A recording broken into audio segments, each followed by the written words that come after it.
For a long time, modernization was seen as synonymous with Westernization. In many regions, especially former colonies of the Western power, it was widely assumed that the only viable path to development was to adopt Western model. However, Chinese modernization has fundamentally challenged and redefined this conventional notion. China has pioneered a unique development path that is rooted in its 5,000-year-old civilization, shaped by its unique national conditions and rich historical heritage, as well as pressing development needs. This distinctive approach does not solely focus on economic growth. It also emphasizes social equity, ecological sustainability, and cultural continuity. In doing so, it offers valuable inspiration to other developing countries seeking their own path forward. China has a long civilization and a rich cultural tradition. The profound cultural foundation is the crystallization of thousands of years of civilization. Chinese ancient wisdom is primarily embodied in the philosophical thoughts of Confucianism, Taoism, and legalism. Confucius promotes the idea that people is the foundation of the state, 以民为本, and advocates harmony among nations, 协和万般.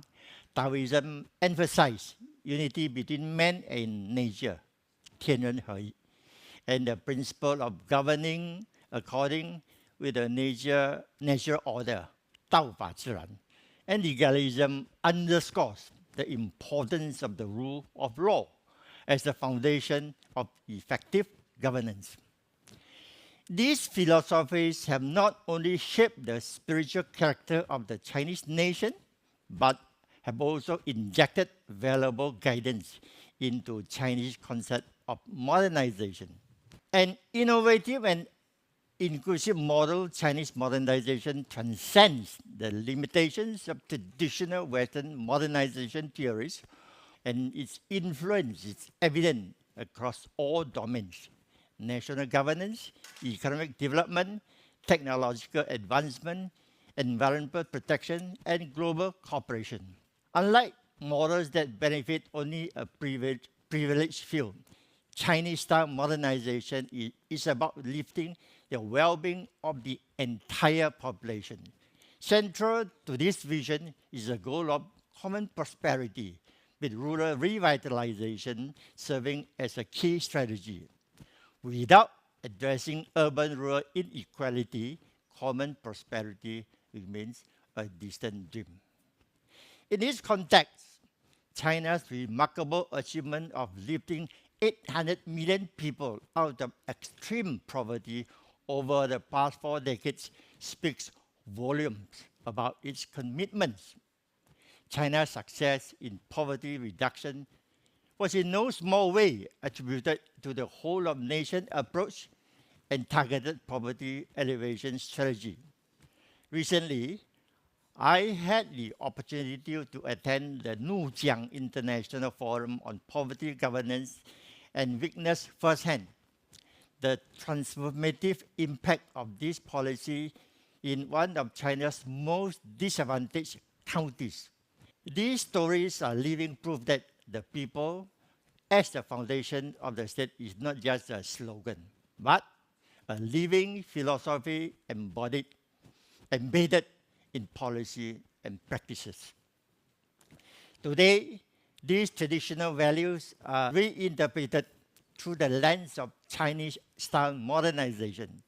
This modern vision not only prioritizes economic development, but also underscores social equity, ensuring that the benefits of the progress are shared by all.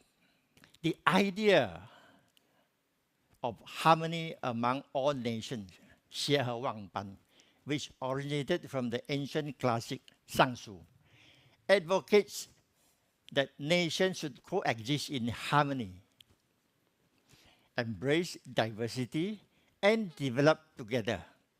China's concept of a community with a shared future for mankind is a modern expression of this ancient wisdom. It calls for mutual respect, mutual learning, and peaceful coexistence among countries, regardless of their size, proximity, or power, and jointly building a community, a world marked by lasting peace, universal security, and common prosperity.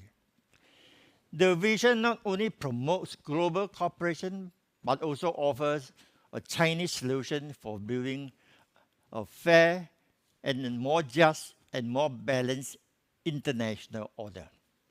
The Taoist concept of unity between man and nature advocates for the harmonious coexistence of human and nature, emphasizing that all things grow together without harming each other.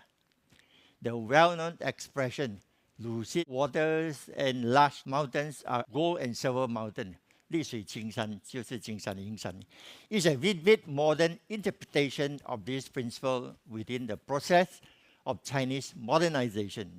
This idea stresses a balance between ecological protection and economic development. A country, while pursuing prosperity, must also safeguard its natural environment to achieve sustainable development.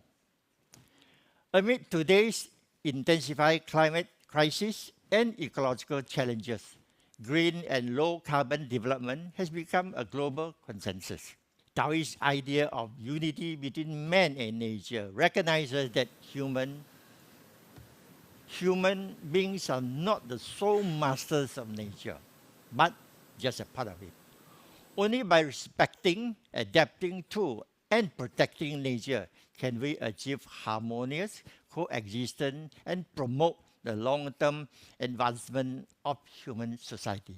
The legalist philosophy of ruling the country by law advocates that law should be the core instrument of governance.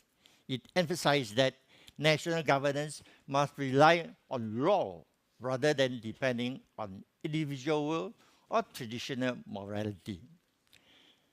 The concept has been systematically developed in the modern context of Chinese modernization. China's modernization is not limited to economic development, but it also dedicated to building a society that is fair, just, and governed by rule of law. Ruling by law is not only a fundamental requirement for national governance, it is also a key guarantee for social stability and for ensuring that people live and work in peace. Only by making rule by law a shared social consensus can a country ensure long-term peace, stability, and promote social progress and harmony. Chinese modernization is not just a national success story. It carries global significance. By integrating ancient cultural wisdom with modern governance, it presents a model that is people-centered, ecologically balanced, and firmly grounded in the rule of law. In a world facing geopolitical instability, climate crisis, and rising inequality, China's development path provides not only a source of hope for its own people, but also a meaningful alternative to the dominant Western paradigm. It opens the door to new thinking, new collaboration, and new possibility for inclusive, sustainable global development. As Thomas Friedman wrote in a recent New York op-ed on April 2nd, I saw the future. It was not in America. This is what he said. And I said, indeed, the future of the world may well be unfolding in China.